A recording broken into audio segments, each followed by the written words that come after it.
शायद supreme court का एक अभी जजमेंट आया है SC/ST रिजर्वेशन के ऊपर, शायद आप लोगों ने उस चीज पे ध्यान ना दिया हो, परंतु बहन जी ने प्रेस कॉन्फ्रेंस कर इस पे अपने विचार आप लोगों के बीच में रखे।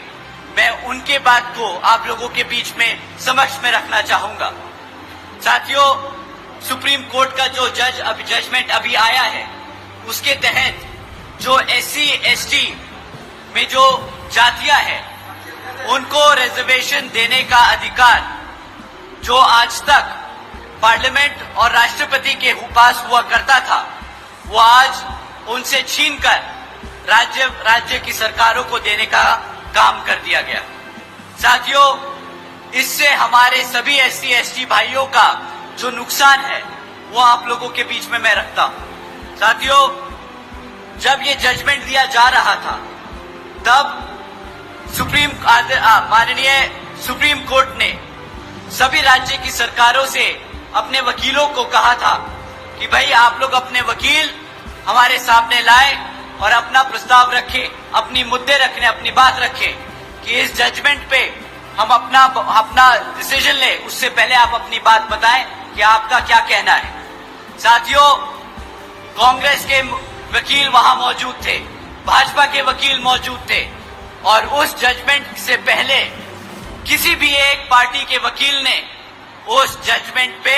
अब हमारे SC/ST भाइयों का हित में एक भी शब्द नहीं बोला। साथियों, आखिर में माननीय सुप्रीम कोर्ट ने जजमेंट पास किया कि जो आरक्षण की सुविधा है SC/ST भाइयों को, जिन जातियों को सुविधा है, वो अब सुविधा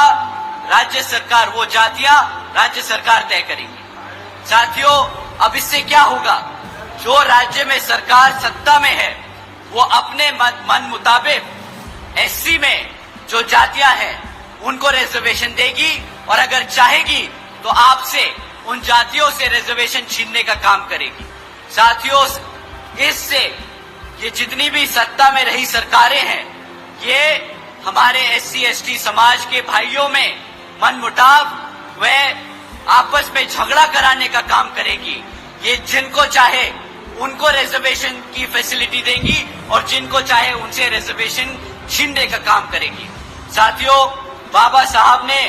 किसी कारण ये जो ताकत थी, ये जो शक्ति थी, ये पार्लियामेंट और राष्ट्रपति जी को दी थी, परंतु इन कांग्रेसियों और भाजपाओं के लोगों ने जानबूझकर ये डिसीजन अपने हित में कराया है ताकि वो आपका रिजर्वेशन छीनने का काम करे। तो साथियों, जब ये कांग्रेसी और भाजपाई आपको लाल किताब दिखाकर बोलते हैं कि हम कॉन्स्टिट्यूशन बचाने आए हैं, हम संविधान बचाने आए हैं, तो साथियों, ये ऐसे जजमेंट पास कराकर आपसे आपके हक को छीनने का काम कर रहे हैं, आपके हकों को छीनने का काम कर रहे हैं। तो साथियों, आपसे विनती है कि आने वाले विधानसभा आम चुनाव में ना ये कांग्रेस ना ये भाजपा आपकी हितैषी तो सिर्फ एक यहाँ पार्टी बसपा और NLO। तो आने वाले विधानसभा में आप हमारे श्री अभय सिंह चौटाला जी को मुख्यमंत्री बनाकर इन सब को खदेड़ बहार कर यहाँ पर अपने हितों को सुरक्षित करने का काम करें। साथियों,